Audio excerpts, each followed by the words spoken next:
अपनी चाहतों के हिसाब से जिंदगी को जीनी है, जरूरतों के हिसाब से नहीं। तो एक ही प्रोफेशन है, एक ही लाइन है, और वो है सेल्स का लाइन। जब भी मुझे पैसा कमाना है तो मैं उतरूंगा और मैं पैसा कमाऊंगा और घर चला जाऊंगा। तो I know how to produce results at will. You cannot rise or you cannot re-engineer till you do a lot of self-reflection. If you are in direct sales, you want to be a leader, and if you want to keep on going ahead in life, मैं हमेशा बोलता हूँ you have to create value. इस दुनिया में अगर आपको leader बन के जीना है, you have to give direction to people, you have to give confidence, and you have to make them capable. ये मेरा हर डायरेक्ट सेल्स का हर आदमी के लिए मैसेज होगा कि आप वैल्यू क्रिएट कीजिए, and value creation is the only way. Hello and welcome to Direct Selling Today, the show that connects people with inspirational and visionary people across the world. Today we have a very special guest with us, Mr. Santosh Nair. आइए welcome करते हैं संतोष नायर जी का। Welcome to the show sir. Thank you very much, Rahul. Indeed, a pleasure to be with you all, with you and your team. Nair साहब is actually a visionary person. Journey entrepreneurship से start की, became an excellent motivational speaker, even better author, writing 4 global books which has been accepted all across the country and all across the globe, and now known as a perfect sales guru, also known as एक इंसान जो लोगों की जिंदगियां बदल देता है। Sir, इतने सारे मुहावरे एक साथ एक आदमी के लिए बड़े टाइम बाद सुना। इनमें से जो सबसे ज्यादा जानने की इच्छा है वो है आपकी एंटरप्रेन्योरशिप से कोचिंग की जर्नी। सर, हम आपके को देखते रहते हैं, हम आपको फॉलो करते रहते हैं, एंड आपकी fellowship is amazingly on Facebook, LinkedIn and all. पर हमारे यहाँ के जो हमारे श्रोता हैं वो ये जानना चाहते थे, आपका अपना पर्सपेक्टिव क्या रहा जिंदगी के बारे में? कितना आपने प्लान किया वो हुआ, या कितना ऐसा था कि आप अच्छा करते चले गए और डॉट्स जुड़ते चले गए? जैसे स्टीव जॉब्स जो कहते थे कि एप्पल उन्होंने सोचा नहीं था, बट कुछ ऐसे काम करते चले गए कि जब वो मोती की माला बनी तो एप्पल का प्रोडक्ट निकल के आ गया। आपके अपने आपकी जर्नी के बारे में सर आपके मुंह से जानना चाहेंगे सर। 1983 में मैंने अपना करियर को स्टार्ट किया था, when I was about 17-18, and उस जमाने में I used to work as an account, I used to drop newspapers in the morning and then would go to college in the morning after the dropping of the newspaper डालता था, फिर college जाता था, दोपहर को accountant की नौकरी करता, रात को ट्यूशन लेता था। तो इस तरह से 300-400 रुपए कमा के मुकेश के दर्द भरे गाने सुन के अपनी जिंदगी गुजर रही थी। तब क्योंकि ये क्यों करना पड़ा, क्योंकि फादर की माली हालत बहुत खराब थी। बड़ी बहन का शादी नहीं हो रहा क्योंकि पैसे नहीं है, छोटी बहन का शादी नहीं हो रहा, पैसे नहीं है।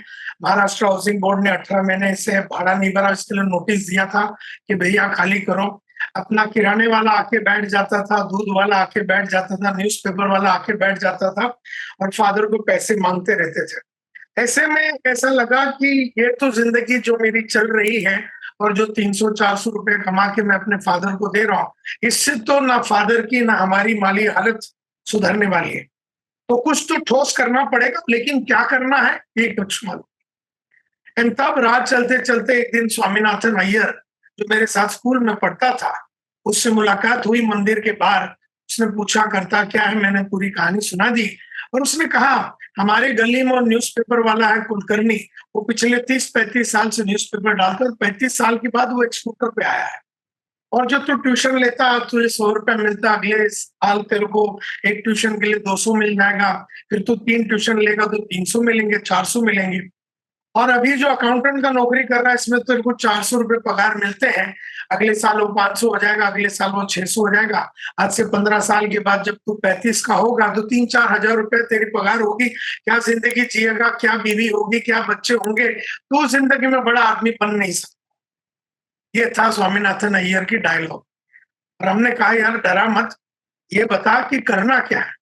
तब उसने कहा कि जिंदगी बनानी है, नाम कमानी है, इज्जत कमानी है, शोहरत कमानी है, अपनी चाहतों के हिसाब से जिंदगी को जीनी है, जरूरतों के हिसाब से नहीं, अपनी चाहतों के हिसाब से। तो एक ही प्रोफेशन है, एक ही लाइन है, और वो है सेल्स का लाइन। तब उसने कहा जल्दी से सेल्स के लाइन में, बिकॉज वो जॉन बायथ इंडिया लिमिटेड में काम करता था, जो कि फार्मा कंपनी था, तो मेडिकल रिप्रेजेंटेटिव था। उसने कहा सेल्स में 500 रुपए चाहिए, महीने का तो 500 मिलेगा, 5,000 चाहिए तो 5,000 मिलेगा, 50,000 चाहिए तो 50 मिलेंगे, 5 लाख चाहिए तो 5 लाख मिलेंगे, लेकिन कोई और प्रोफेशन है नहीं जिसमें अपनी चाहतों के हिसाब से जिंदगी में पैसे कमाए जा सकते। अब एक अकाउंटेंट को देख लो, 35,000 रुपए में है तो वो 40 हो जाएगा, 45 हो जाएगा, 50 हो जाएगा, लेकिन वो जिंदगी में 5 लाख रुपए तो कमा नहीं सकेगा, 10 लाख रुपए कमा नहीं सकेगा, 20 लाख रुपए महीने का कमा नहीं सकता। ऐसा जब स्वामीनाथन अय्यर ने कहा तो हमने कहा चलो सेल्समैन बन जाते हैं। अब मैंने उससे पूछा लेकिन मुझे तो सेल्स के बारे में कुछ मालूम नहीं, हमको तो debit what comes and credit what goes, और debit expenses losses, credit incomes and profit, debit the receiver, credit the giver, यही अकाउंट्स के रूल मालूम है, लेकिन हमें तो सेल्स के बारे में कुछ भी नहीं मालूम। तब उसने कहा कोई भी इंसान कोई भी लाइन में आने के पहले उस लाइन के बारे में तो उससे जानकारी होगी ही नहीं, पहले तो उस लाइन में चले जाइए। अगर बोलते हैं ना कि विश्वनाथन आनंद चेस में आने के पहले उसे तो चेस नहीं मालूम, यहाँ पर हम डायरेक्ट सेल्स में आने के पहले डायरेक्ट सेल्स के बारे में मालूमात होना तो जरूरी नहीं है।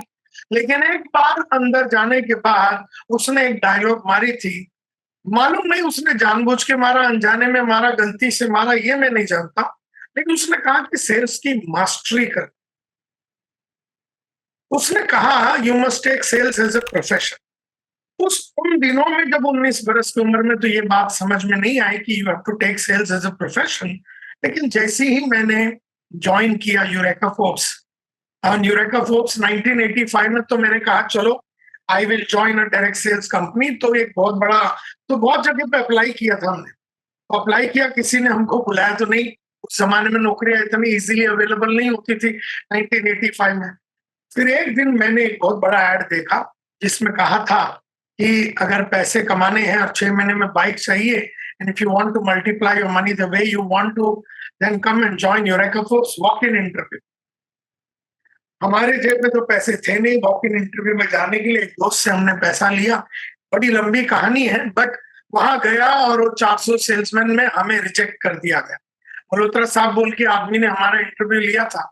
मल्होत्रा साहब को आदमी अच्छा लगे तो सिलेक्ट करते थे, ठीक ठाक लगे तो रिजर्व में रखते थे, और एकदम बेकार लगा तो उसे रिजेक्ट करते थे। मल्होत्रा साहब ने मुझे रिजेक्ट कर दिया।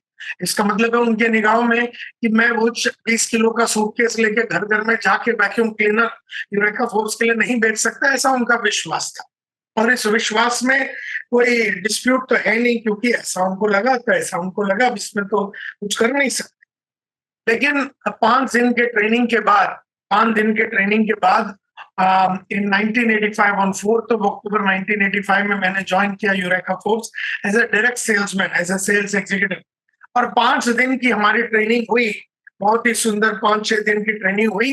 और यार on the 11th of October, exactly 6 days after joining Eureka Forbes, 6-7 days, on the 11th of October 1985, जब अक्टूबर में 20 दिन बचे हुए थे, I was sent out on the field as a door-to-door salesman.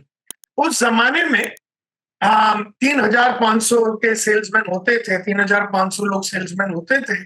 तो उसमें से हमारी कंपनी में अगर 4 का नेशनल एवरेज होता था per month per sales person, 4 vacuum cleaner average बिकती थी। और अगर आपने 6-7 बेच दिया तो आपका ब्रांच मैनेजर आपको बहुत ही अच्छा उडुपी रेस्टोरेंट में ले जाएगा और एक थाली खिलाएगा मंथ एंड में। और अगर आपने 6 या 7 या 8 बेच दिया तो आपका रीजनल मैनेजर आपको उससे भी बढ़िया रेस्टोरेंट में ले जाएगा और आपको खाना खिलाता था मंथ एंड में। और अगर आपने 12 या 14 बेचा तो फिर हमारी कंपनी के मैनेजिंग डायरेक्टर अखिल मार्फतिया साहब अपने स्टैंडर्ड 2000 रोवर कार, जो उस जमाने का सबसे महंगा गाड़ी होता था, स्टैंडर्ड 2000 रोवर कार में आते थे। अगर आपने 12 से 14 बेचा और आपको ज्वेल ऑफ इंडिया बोल के एक होटल है बंबई में, वर्ली में, वहां ले जाएगा और आपको खाना पीना, तंदूरी चिकन, बियर पिलाएगा और ही विल किस you on any part of the body. मतलब इतना वो खुश होते थे कि इसने 12 से 14 बेच दी।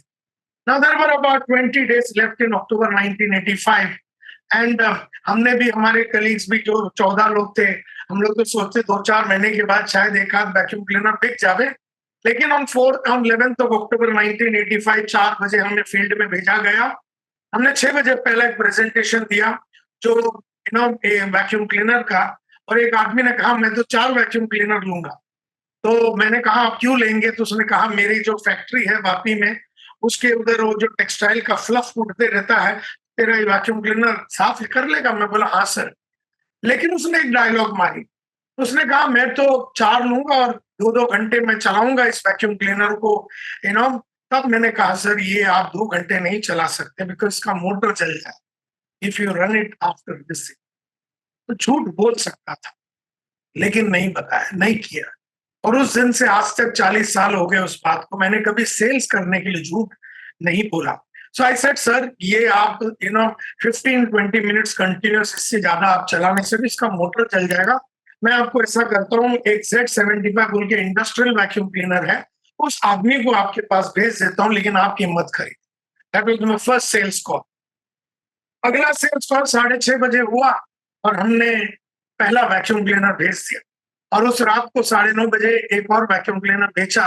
अगले दिन 12:30 बजे के पहले एक और वैक्यूम क्लीनर बेचा, और ऑफिस चले गए 1:30 बजे, और हमने जाके 3 वैक्यूम क्लीनर से अपना लाइफ को शुरू किया।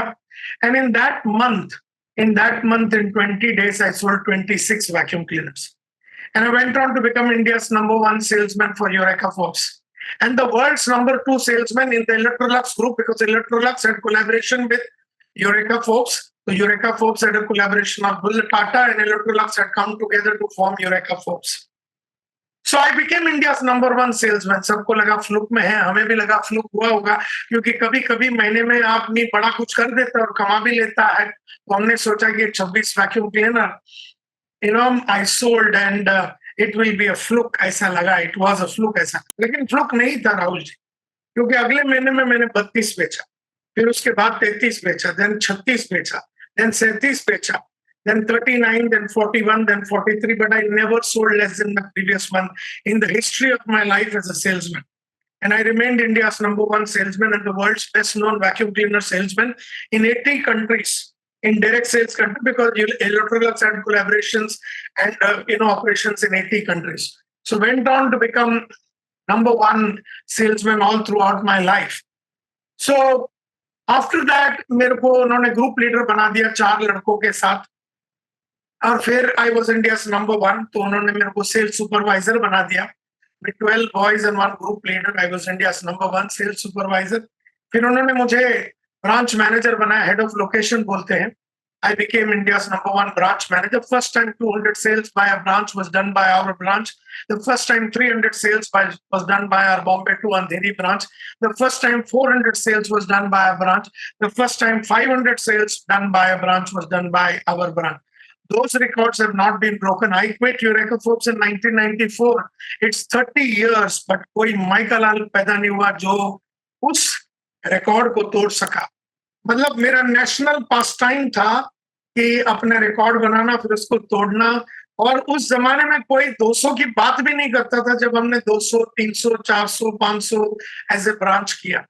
Then I became a deputy divisional sales manager, divisional sales manager, senior divisional sales manager, area sales manager, regional sales manager.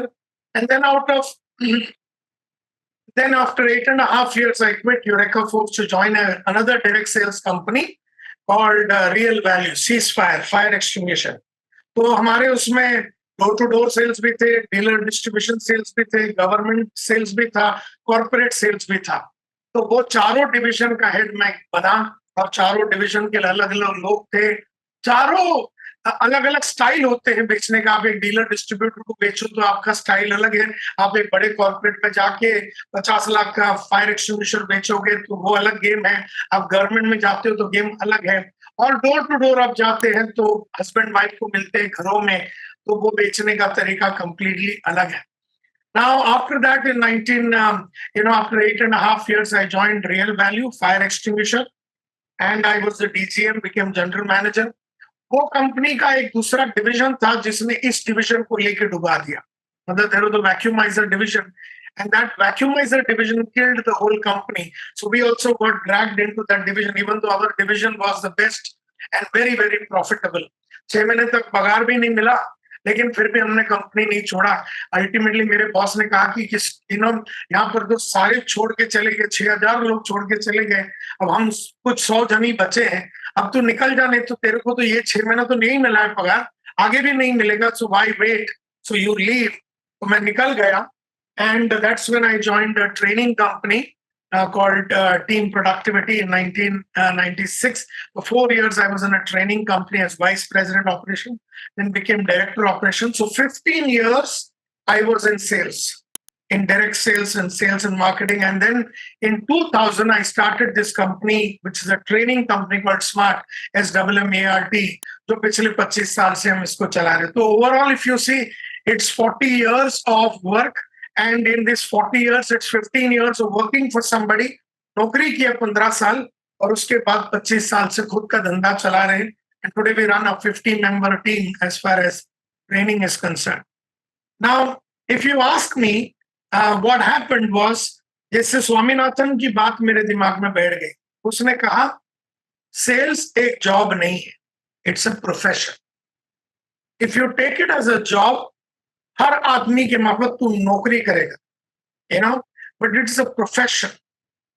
And then I understood in the very first few months when I read the book of Zig Ziglar and then I read the book of Tom Hopkins, I realized the difference between a गली का salesman and a professional salesman. एक होता ना गली का chess, जो आपने हमने खेला है चेस, और एक होता विश्वनाथन आनंद का चेस. एक होता गली का क्रिकेट जो आपने हमने खेला, एक होता विराट कोहली धोनी का क्रिकेट जो हमने नहीं खेला. एक होता है ना गली का तबले वाला, और एक होता है जाकिर हुसैन जो प्रोफेशनल तबले वाला. तो गली का एक सेल्समैन होता है और एक प्रोफेशनल सेल्समैन होता है. अब गली का तबले वाला 1500 रुपया कमाता है जनता बार एंड रेस्टोरेंट में, शाम को ऑर्केस्ट्रा में बजाता है तबला. और एक है कि जाकिर हुसैन जो 50 लाख लेता है वही 2 घंटे के लिए. तो हमें समझ में आ गया दैट हमें गली का सेल्समैन नहीं रहना, हमें तो प्रोफेशनल सेल्समैन बनना है. तो फिर मैंने अपना ही एक कॉइन किया डेफिनेशन उस जमाने में कि एक प्रोफेशनल कौन होता है. एक प्रोफेशनल वो होता है जो रिजल्ट पैदा करता है अपने चाहतों के हिसाब से. Professional is a person who produces results at will, without being monitored, without being pushed, without being kicked, without being rogered, without being reminded, without being followed up. एक प्रोफेशनल वो होता है जो रिजल्ट प्रोड्यूस करता है अपनी चाहतों के हिसाब से, और उसे कोई फॉलोअप की जरूरत नहीं है, उसे कोई मोटिवेशन की जरूरत नहीं है, उसे कोई किक की जरूरत नहीं है, उसे कोई फॉलोअप या मॉनिटरिंग की जरूरत नहीं है कि किसी कोई आदमी उसे याद दिलावे कि बेटा तुझे उठना है, कि तेरे को प्रॉस्पेक्ट बनाने हैं, तेरे को कॉलिंग करने हैं, तेरे को सेलिंग करने हैं, तेरे को वर्किंग करना है, तेरे को एफर्ट डालना है, तेरे को गोल बनाना है, तेरे को टीम बनाना है, तेरे को काम करना है, तेरे को टेरिटरी मैनेज करना है, तेरे को अपग्रेड करना है, तेरे को अपने कौशल्य के ऊपर काम करना है. ऐसा किसी को बताने की जरूरत नहीं. Professional is a person who produces results at will, अपनी चाहत के हिसाब से. जैसे आज अगर मैं चाहूं, आपका इस इंटरव्यू के बाद अगर शाम को अगर मैं चाहूं कि 10 लाख रुपए मुझे उठाना है, तो मुझे मालूम है किसके पास जाके क्या बात करनी है, कितनी बात करनी है, कितनी मात्रा में कौन से डायलॉग मारने से वो 10 लाख रुपए मिल जाएगा, ये मुझे मालूम है. तो जब भी मुझे पैसा कमाना है तो मैं उतरूंगा और मैं पैसा कमाऊंगा और घर चला जाऊंगा. तो I know how to produce results at will, वो हमने मास्टरी की. एंड देयरफॉर एक प्रोफेशनल वो होता है जो अपने चाहतों के हिसाब से रिजल्ट पैदा करता है. And very early I realise कि एक प्रोफेशनल का 4 ई होता है. 4 E, E E E E. E for education, E for examination, E for ethics and E for experience. तो ये 4 ई होते हैं. अगर आपको डॉक्टर बनना है या लॉयर बनना है या आर्किटेक्ट बनना है तो आप पहले जाएंगे कोई महान इंस्टीट्यूट में, कोई Manipal institute of medical science में जाएंगे और आप 5 साल का कोर्स करेंगे. तो पहला वाला E is known as education. तो कोई भी प्रोफेशनल बनने के पहले वो पहला ई खत्म करता है, दैट इज एजुकेशन. और एजुकेशन के बाद अगर वो जाके अपने डीन को या प्रिंसिपल को बोलता है मैंने देखो सर पिछले कई महीनों में हजारों किताब पढ़ ली, आप मेरे को सर्टिफिकेट दे दो डॉक्टरी का, तो आपको मिलेगा? आपको तो नहीं मिलेगा. You have to give the second D which is known as the exam.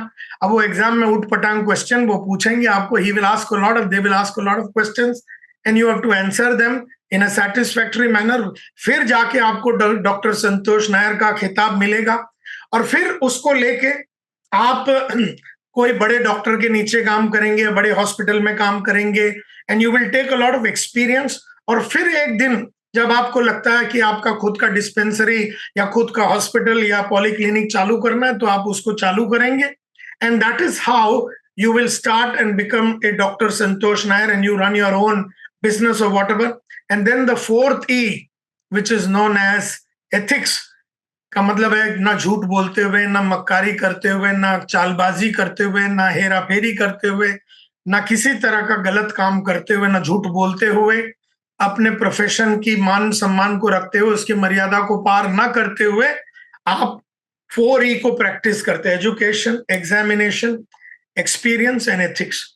तो हमको ये समझ में आया कि हम तो कोई कॉलेज गए नहीं सेल्स के, हम तो मतलब डॉक्टर संतोष नायर सेल्स में अगर बनना है तो एजुकेशन तो कंप्लीट करना है।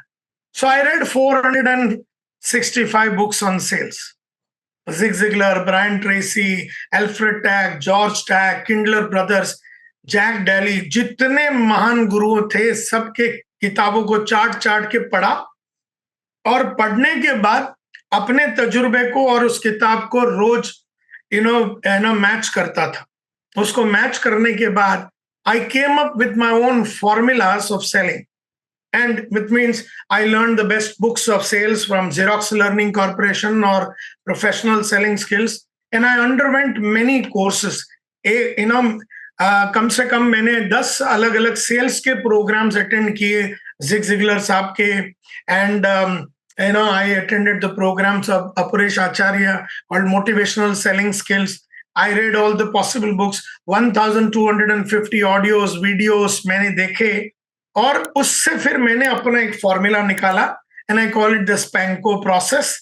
एंड आई सेड पहले SPANCO, यानी आप सस्पेक्टिंग करो, प्रोस्पेक्टिंग करो, अप्रोच करो, नेगोशिएशन करो, क्लोजिंग करो, ऑर्डर लो। और अगर आप सस्पेक्टिंग करो, फिर प्रोस्पेक्टिंग करो, फिर कस्टमर से फोन पे बात करो, and then you go and approach him, और वहां जाके ओपनिंग करो, प्रोबिंग करो, सपोर्टिंग करो, मोटिवेटिंग करो, क्लोजिंग करो। आपने अच्छा ओपनिंग किया तो आपको अटेंशन मिलेगा, प्रोबिंग किया तो इंटरेस्ट पैदा होगा, सपोर्टिंग करेगा तो कस्टमर कन्विंस होगा, मोटिवेट करेगा तो कस्टमर में डिजायर पैदा होगा, अगर आपने क्लोजिंग किया तो action. So attention, opening, probing, supporting, motivating, closing leads to attention, interest, conviction, desire, action. And ये पूरा फॉर्मूला है, उसके अंदर स्टेप्स है। उस स्टेप्स को रोज उसको बैठ के प्रैक्टिस करता था कि प्रोबिंग के कौन से क्वेश्चन पे आदमी जवाब देता है, कौन से क्वेश्चन पे आदमी जवाब नहीं देता, प्रोबिंग किस तरह के क्वेश्चंस, ओपन प्रोब पूछना है, क्लोज प्रोब पूछना है, कितनी मात्रा में पूछना है, कितना पूछना है, कब पूछना है, क्यों पूछना है, कैसे पूछना है, क्या नहीं बोलना, क्या बोलना है, अल्टीमेटली क्लोजिंग के टाइम पे डायलॉग्स कौन से मारने हैं। लेकिन कस्टमर जो है वो तो आपने बोला चेक दे दो या आपने साइन करने के लिए लगा दिया, आप ज्वाइन कर लो, तो वो तो ज्वाइन नहीं करेगा। तो he is going to raise a minimum of 5 attitudes. One is known as acceptance, which is like वो बोलता है ओके किसके नाम पे चेक देना, तो 100 में से 1 या 2 आदमी ऐसा बोलेगा, बट 97 और 98 people are going to raise either scepticism कि क्या गारंटी है कि आपके प्रोडक्ट को लेने से हमारी लाइफ सुधरेगी, that is known as scepticism. And then there is somebody who may say indifference, it's known as indifference का मतलब है आई एम नॉट इंटरेस्टेड। तो कोई ऐसा आदमी बोलेगा मैं सोच के बताता हूं, इसको स्टॉलिंग बोलते हैं। कोई बोलता तेरा भाव बहुत ज्यादा है, इसको ऑब्जेक्शन बोलते हैं। And therefore customers can give you 5 attitude: acceptance, indifference, stalling, skepticism and objection। ये सारा चीजें हैं। फिर नेगोशिएशन होते हैं, उसके स्टेप्स होते हैं, और उसके बाद अल्टीमेटली अगर वो सब के बावजूद वो खरीदता नहीं है तो there is something called as a smoking out of the hidden objection. उसके 6 स्टेप्स है। तो अपन ने इसकी मास्टरी कर डाली राहुल जी, इतनी मास्टरी की कि over the last 40 years, from a 30:1 sales ratio to 10:1 to 5:1 to 3:1 to 2:1, and now I have a last about 4 decades का मेरा closing ratio is 1:1। मेरे नजर के रेडियस में अगर कोई आ गया तो उसकी मौत निश्चिंत है।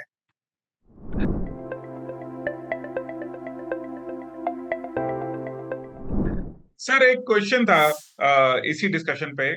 सो नाउ वी, आपकी बातों से 2 चीजें समझ में आई। एक, profession, we picked up a word which is profession, and second हमने कहा 4 E's हमने वर्ड पिक अप कर लिया। So which is education, examination, experience and then ethics. Now इसके ऊपर एक चलते हैं। सो यहां तक आप बने अपनी मेहनत से, अपना ज्ञान लेके, अपने आप को एग्जाम करके, अपने आप की असेसमेंट करके, खुद उसको तैयार करके, और उसको मिला जुला के अपने आप ने एक अपने बेस्ट कोर्स बनाया। हर प्रोफेशन में भी एक ऐसा दौर आता है जब मैं प्रोफेशनल तो बन जाता हूँ, लेकिन अब हर प्रोफेशन वाले को जब ये लगता है कि वो अपनी प्रोफेशन चीज पूरी नहीं कर पा रहा, या प्रोफेशनल सही चीज नहीं कर पा रहा, तो उसको किसी की सपोर्ट की जरूरत है। जहां पे मॉडर्न डे लाइफ कोचेस या सेल्स गुरु आते हैं पिक्चर में, जो आपको एज अ प्रोफेशनल बताते हैं कि आपकी क्या गलती है। बट प्रोफेशनल आदमी गलती जल्दी मानता नहीं है, क्योंकि वो चारों सब्जेक्ट 10-15 साल 20 साल तो कर चुका है। इसी का दूसरा रूप होता है स्पोर्ट्स पर्सन। जैसे आपने विराट कोहली, रोहित शर्मा, इन सब का नाम लिया, धोनी का नाम लिया। जो स्पोर्ट्स पर्सन होता है वो जिंदगी में मान के चलता है कि उसको एक गुरु की जरूरत है। अब चाहे वो उसका क्रिकेट का गुरु है, चाहे बॉलिंग का गुरु है, फिटनेस का कोच है, चाहे उसका डाइट का कोच है, वो कभी ऐसा टाइम नहीं जाता वो जब किसी ना किसी के साथ कोचिंग ना ले रहा हो। सो प्रोफेशनल वर्सेस स्पोर्ट्स पर्सन में एक फर्क आ जाता है। आप सेल्स गुरु रहे, आपने बहुत सारे लोगों को मैनेजमेंट में बहुत सारी चीजों को रिजॉल्व करके दिया। ऐसे जब प्रोफेशनल्स आपको मिलते हैं जो सीखने को तैयार नहीं है, पर एक डेड एंड पे पहुंच चुके हैं, उनको आप कैसे हैंडल करते हैं सर?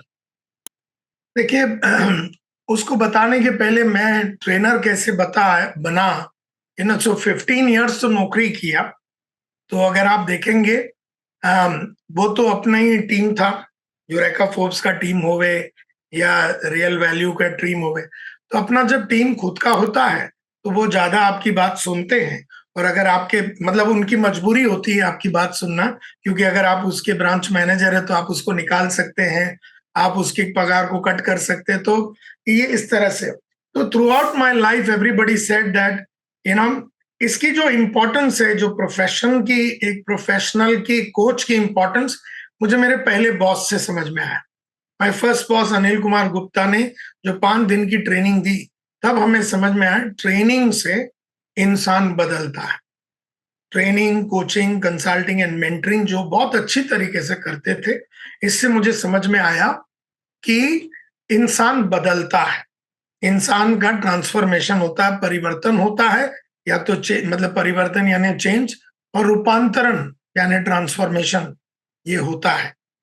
तो मेरे लाइफ में तो पहले दिन से ही मेरे को ये समझ में आया कि इंसान को हर टाइम एक कोच की जरूरत है। एक कोच की जरूरत है। वो कोच एक किताब हो सकता है, ऑडियो हो सकता है, वीडियो हो सकता है, ट्रेनिंग प्रोग्राम, एक मेंटर कोच कोई ना कोई हो सकता है। इसके बिना तो आपको कभी भी वो क्षेत्र की गहराई समझ में नहीं आएगी। बिकॉज जो खेल रहा है, जो बोलते हैं ना, Anju Bobby George is the long jumper, तो वो आती है और लॉन्ग जंप करती है, कभी कभी 6 मीटर, कभी कभी 8 मीटर। उसे तो नहीं समझ में आ रहा ये क्यों हो रहा है। It is only Bobby who is the coach who is watching her, कि जब भी वो आती है लेफ्ट लेग रख के उड़ी मारती है तो 8 feet, right leg finishing line में रख के उड़ी मारती है तो 6 फीट होता है। तो the coach can see something that others can't see. ये अंडरस्टैंडिंग मेरे को 19-20 बरस के उम्र में आ गई थी। तब मेरे को इस कोचिंग और कोच और एक ट्रेनर की महानता क्या है ये समझ में आया। और ट्रेनिंग में पहले ही दिन से मुझे मिला। और पहले दिन जब मैं ग्रुप लीडर बना तब से, और जब मैं सेल्समैन था तो मेरे बॉस लोग मेरे को बोलते थे, ये देखिए नया लड़का आया, इसको तू फील्ड में ले जाएगा। तो मैं फील्ड में लेके जाके उसको पूरा गहराई से समझाने का। So from that day itself, I understood that I am in a position to not only sell myself, but I can make other people sell. So then when I was made the group leader और supervisor और branch manager, मेरे को कोई problem हुआ ही नहीं, क्योंकि मेरे पास pattern था, मेरे पास स्टाइल था, मेरे पास क्या करना और क्या नहीं करना ये समझ में आ गया। और ये करते करते कईयों ने मुझसे कहा, जो मेरे कलीग्स थे, कि आप इतना अच्छा बोलते हैं, अब खाली अपने आप को एक कंपनी तक सीमित क्यों रख रहे, आप एक ही company, because when you know a lot of things. And they said to me one thing, he said, you know how to produce results, you know the pattern, it is not that you are experimenting, now the whole world may require this, why don't you become a trainer? And not एक आदमी ने नहीं, कई लोगों ने मुझसे कहा trainer बन जाइए, ट्रेनर बन जाइए, ट्रेनर बन जाइए। That is how, then I joined a training company in 1996, and by 2000 I decided to be full time into training. So जब मुझे ये समझ में आया कि ये सारा चीजें इंपॉर्टेंट है, तो मेरा सबसे बड़ा, unlike any other person who came into training because he was very passionate about it and all, I came into training for two reasons. One is I had mastery of something. Two was I was also passionate. तो लोग बोलते हैं ना, I am very passionate about communicating, speaking, talking to other people, but communicate and speak what? क्या बात करेंगे आप खाली इंस्पायर करेंगे, मोटिवेट करेंगे, आपके पास कोई पैटर्न नहीं है, आपके पास साइंटिफिक तरीके नहीं है, you don't know the science, you don't know the art, you don't have the skill, how will you therefore work on people? तो ये समझ में आ गया कि for everything, whether it is selling और anything, there is a science, and you have to learn the science, you have to practice it, and that is the art. And then when you master it, it is a skill. Only then you can say, I know selling skills, or I know public speaking skills, or I know leadership skills, or I know conflict management skills, or I know negotiation skills, or I know public speaking or presentation skills or management skills. So without really mastering, you should not say that you have skills. Until you have not mastered, you should not even believe that you know it. ये मेरा philosophy रहा. तो unlike other people, I came into this profession with a clear idea that I knew how to produce results, and I just had to show it to all the companies in the world. And when I started showing it, so हम लोग जब 2000, I started off as a corporate training company. So Vodafone, Asian Paints, Coca-Cola, Procter & Gamble, Bajaj, Times of India, Godrej, Saint-Gobain, HSBC, Mahindra & Mahindra, आप नाम लीजिए दुनिया की सबसे महान कंपनियों का मैंने सेल्स मैनेजमेंट, सेल्स लीडरशिप का ट्रेनिंग किया, और सारे उन लोगों को बताया कि किस तरह से प्रोडक्टिविटी को इंप्रूव करना, whether it's Sodexo pass, or whether it is Saint-Gobain, or whether it is ITW Signot, the world's greatest packaging company. I worked with the corporates, and I understood and customized everything as per their requirement. And that is why the believability of theirs, उनका मेरे ऊपर विश्वास इसलिए था क्योंकि खाली मैं ज्ञानबाजी नहीं कर रहा था. आप मेरे को मैं ऐसा बोलता, चल मेरे को लेके चल जहां लेके चलना है, तुझे मैं तेरे टेरिटरी में तू बोला हुआ एरिया में से रिजल्ट पैदा करके दूंगा, तेरे कंपनी के प्रोडक्ट्स को बेच के तेरे सामने दिखाऊंगा. Now that is how, so coming back to the question of yours as to how do we go. So over a period of time, I realized that human beings get into a certain kind of mindset. They land up having a certain mindset, and all people land up having mindset over a period of time. I realized that there are four different, what is a mindset?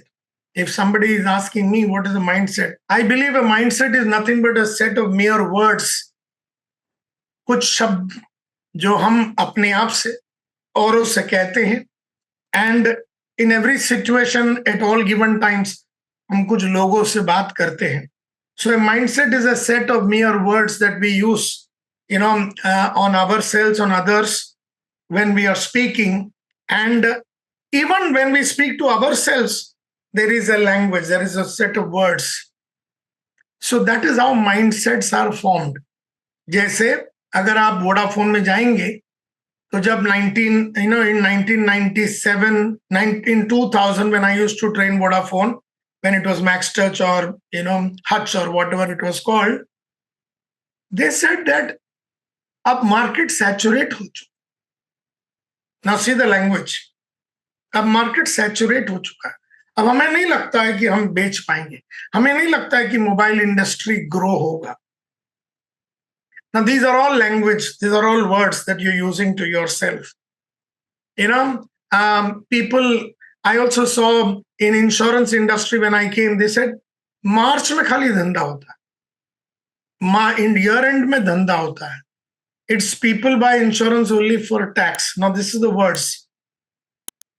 तो खाली मार्च में धंधा हो. तो development officer से लेके agent लोग ये विश्वास कर बैठे कि धंधा तो मार्च में ही होगा. Throughout the year, there may be little bit of business, and March में wholesale में दम लगा के काम करो.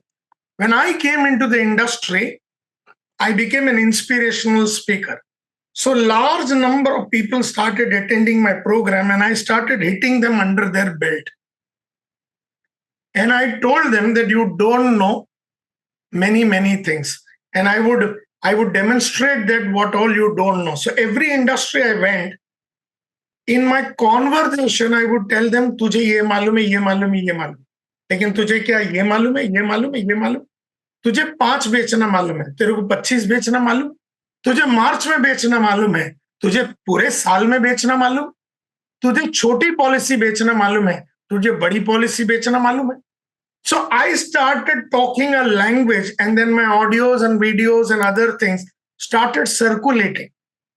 So मेरे को कभी ऐसा, राहुल जी, कोई ऐसा रेजिस्टेंस नहीं हुआ, क्योंकि मैं वो लैंग्वेज से बात करता था जहां लोगों को उठना तो था, लेकिन उनकी अपनी माइंडसेट की वजह से वो उठ नहीं पाते थे, और उनके दिमाग में जो डायलॉग्स होते थे वो मैं उनको 100 के नंबर में सुना देता था कि ये तू बोलता अपने आप से, ये तू बोलता, ये तू बोलता, ये तू बोलता है कि नहीं, खाली बोले ये बोलता है कि.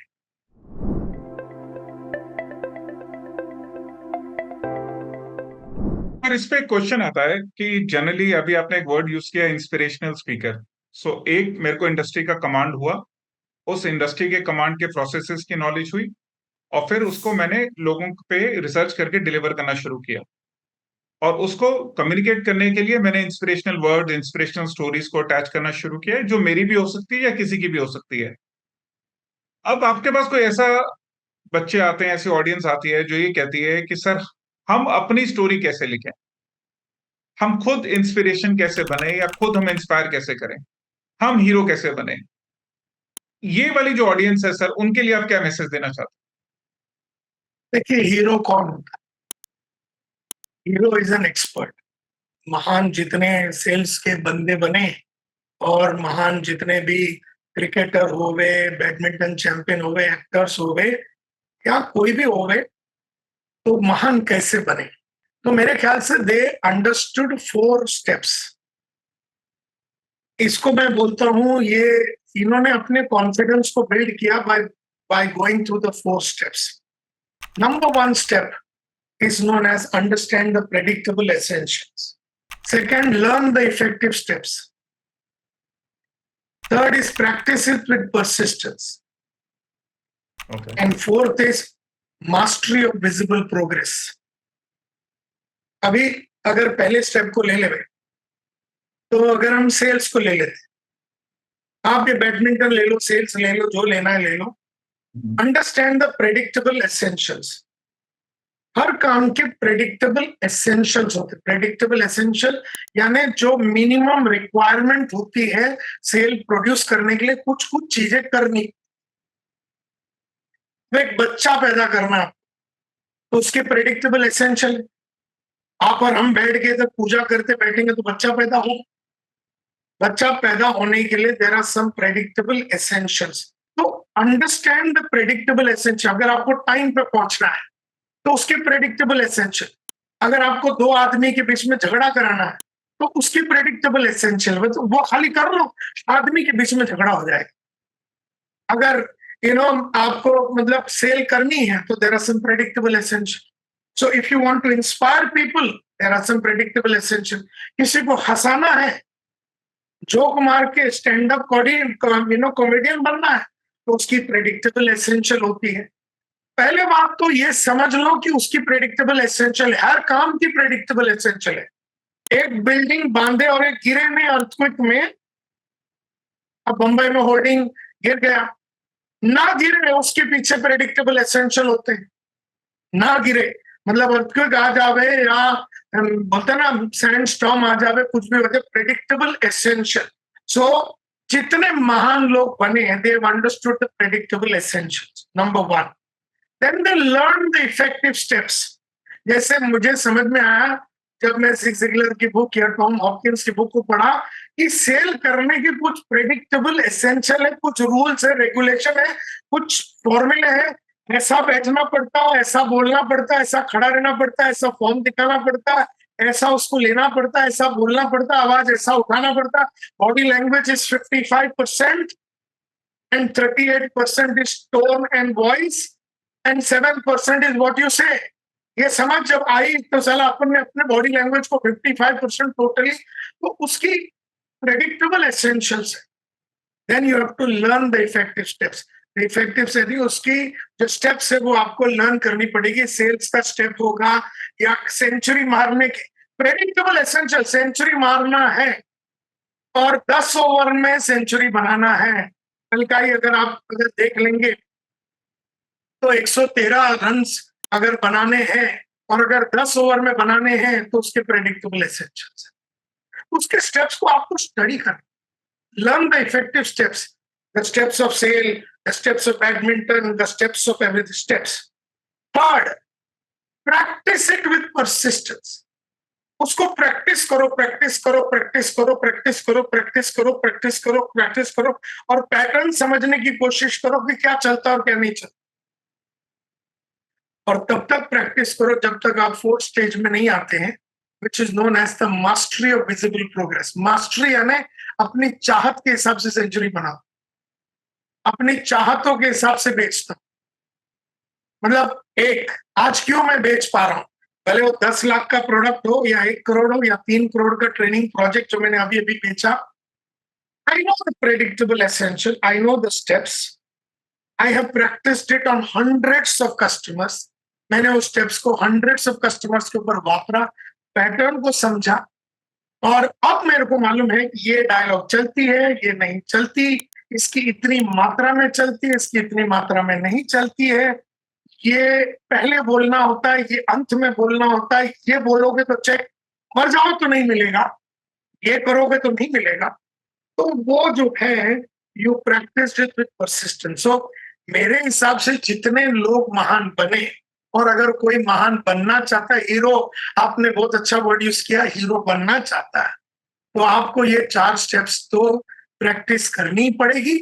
आपकी जो भी प्रोफेशन है, आप बैडमिंटन चैंपियन हो या आप डायरेक्ट सेलर हो या आप कोई भी काम करना, अगर आपको लाइक्स चाहिए सोशल मीडिया में और आप एक सोशल मीडिया सेंसेशन बनना चाहते हैं, तो उसकी प्रेडिक्टेबल एसेंशियल है, उसकी स्टेप्स है, उसको वापरो कई जमाने तक, उस पर एक्सपेरिमेंट करो, उस पर innovation, renovation, improvement, keep doing something new, different and better.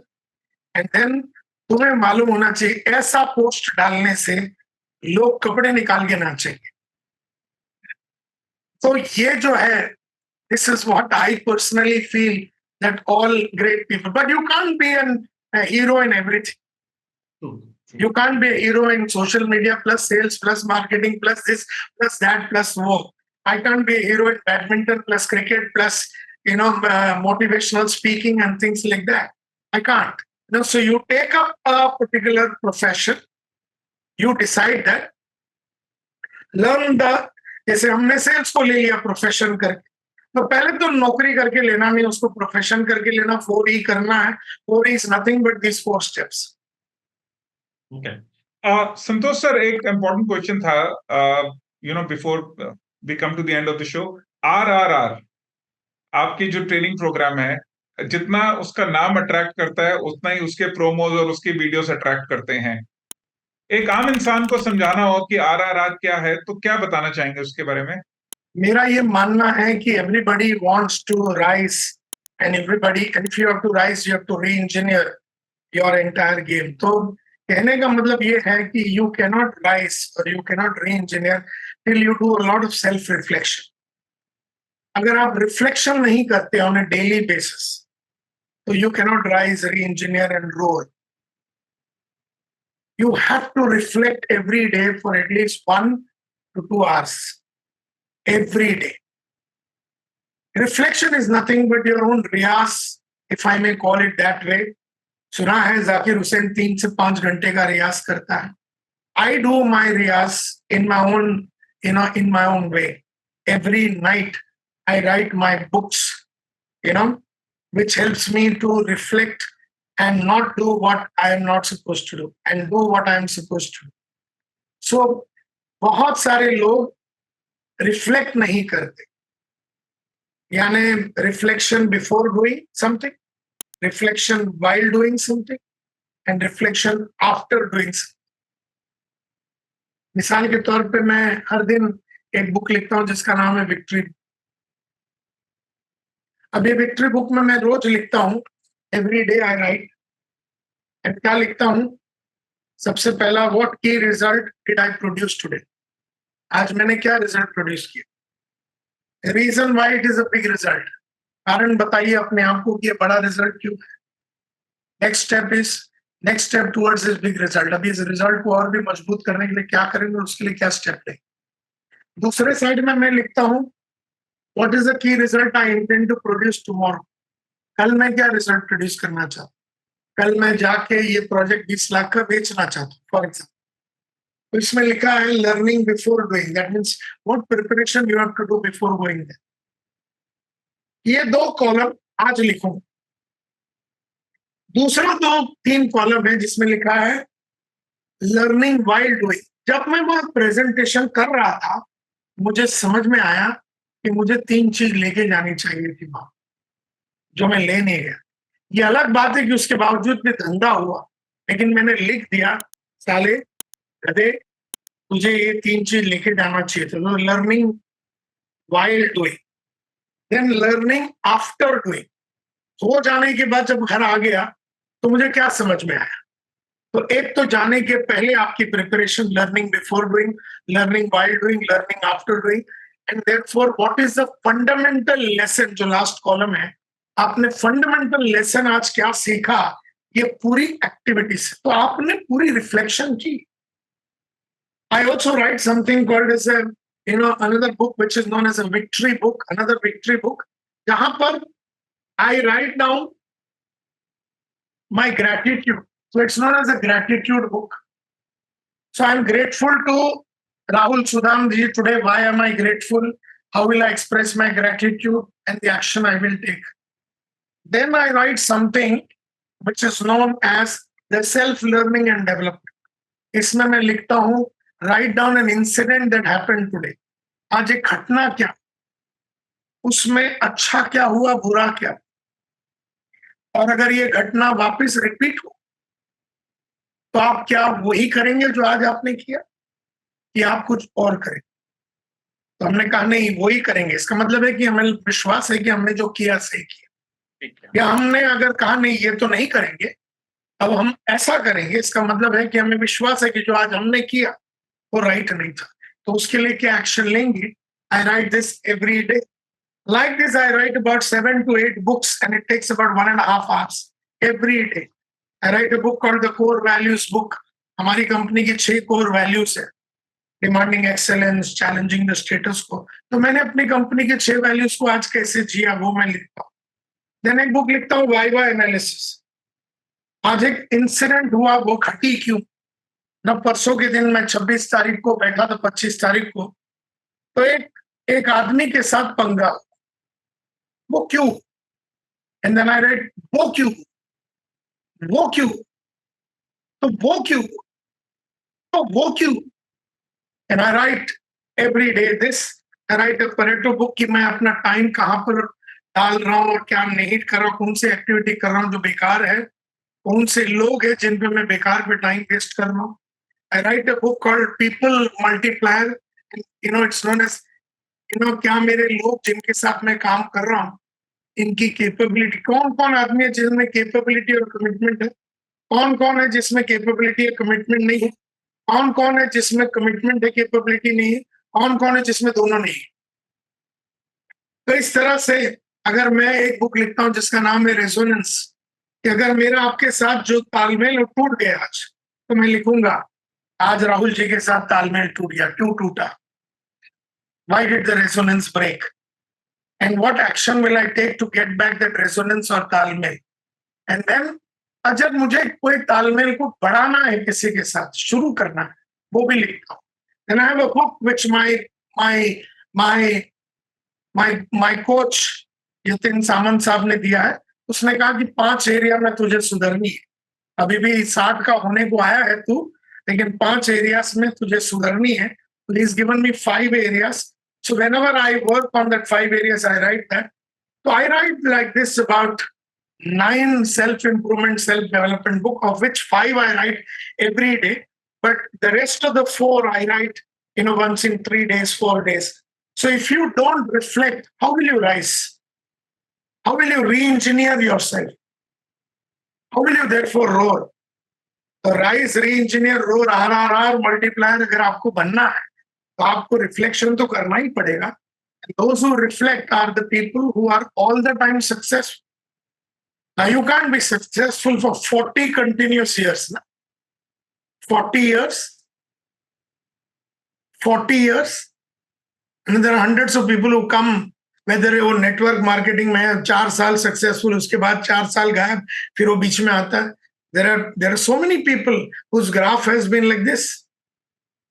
लेकिन हमारे लाइफ में फटके जरूर आए, बहुत फटके झटके लगे, लेकिन फिर भी हर हाल में, हर काल में, पिछले 40 साल में हम अगर जीते तो हमारे पास इवन अनसर्टन टाइम्स और बोलते हैं ना डिफिकल्ट टाइम्स में भी जीतने के फॉर्मूला, अपने पास सब चीज का फॉर्मूला है.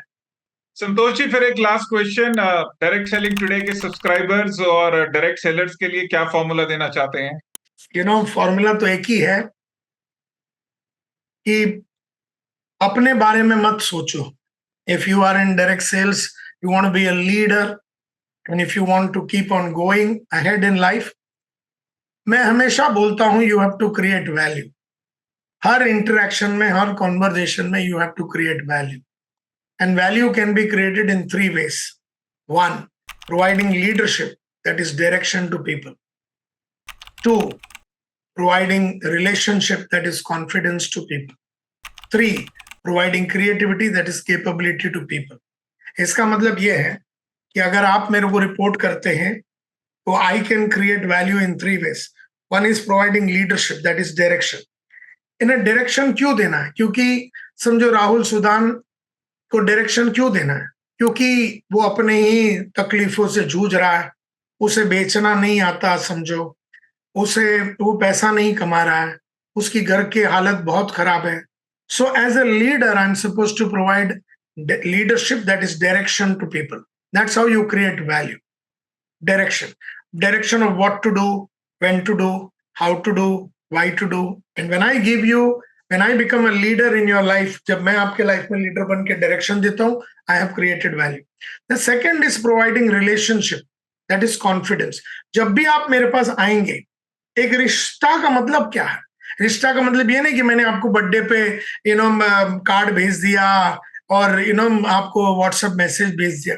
रिश्ते का मतलब है हर रिश्ता तब तक ही वैल्यूबल है जब तक वो रिश्ते में आगे वाले को कॉन्फिडेंस मिलता है.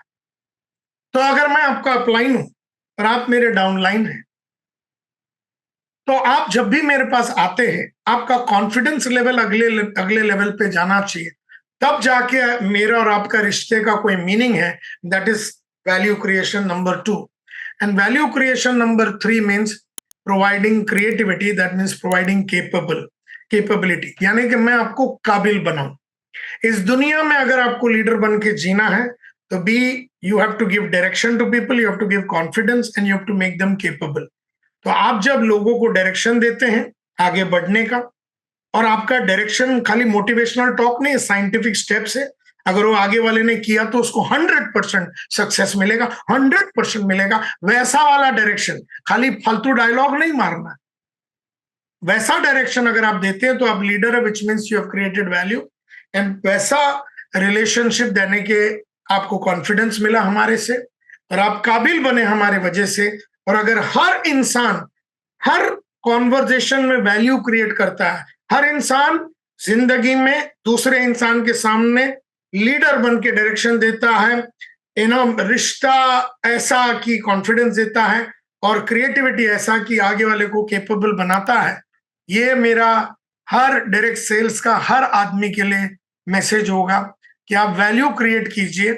And value creation is the only way that is there. ये बियॉन्ड प्रोडक्ट्स है, ये बियॉन्ड प्रोडक्ट्स और सर्विस. आपका प्रोडक्ट अच्छा है, आपका सर्विस अच्छा है, मेरे पास अच्छा, हमारी कंपनी, आप और हम एक कंपनी में काम करें, मैं अपलाइन आप डाउनलाइन, हमारी कंपनी का प्रोडक्ट मस्त है, हमारी सर्विस भी अच्छा है, लेकिन आपको मेरे से क्या फायदा हुआ? ना मैं आपको डायरेक्शन दे सका, ना मैं आपको कॉन्फिडेंस दे सका, ना मैं आपको काबिल बना सका। तो क्या फायदा हुआ मेरा और आपका रिश्ते का? Santosh ji, direction, confidence and capability, I think in तीन शब्दों का जो निचोड़ है कि वैल्यू क्रिएशन, कि जब भी आप अपने किसी से इंटरेक्ट करें तो हर कॉल पे एक वैल्यू क्रिएट हो, हर मुलाकात पे एक वैल्यू क्रिएट हो, जो मोमेंट ऑफ ट्रुथ कहा जाता है इंटरेक्शन करते समय एक वैल्यू क्रिएशन हो। आई थिंक संतोष जी, आज का जो सेशन था ना, एक्चुअली आज सही मायने में समझा जाए तो इंसाइक्लोपीडिया का ज्ञान था सेल्स का। आप सेल्स मास्टरी के जो आपको कहा जाता है कि आप इस प्रोफेशन के मास्टर हैं, एक्चुअली कुछ गलत नहीं है। आई थिंक हर प्रॉब्लम का आपके पास एक नपा तोला सोल्यूशन है, एक प्रॉब्लम को आइडेंटिफिकेशन करने का एक साइंटिफिक तरीका है, और उसको डिलीवर करने का एक बहुत ही प्रैक्टिकल तरीका है। आपसे बात करके और आपके विचारों को जान के बहुत अच्छा लगा। Thank you so much Santosh ji for coming on a show. Thank you so much. Thank you very much for inviting me, Rahulji. All the very best to Direct Selling today and your magazine, and to all that you do in the future for the direct sales industry. Thank you very much. Thank you so much sir, thank you so much.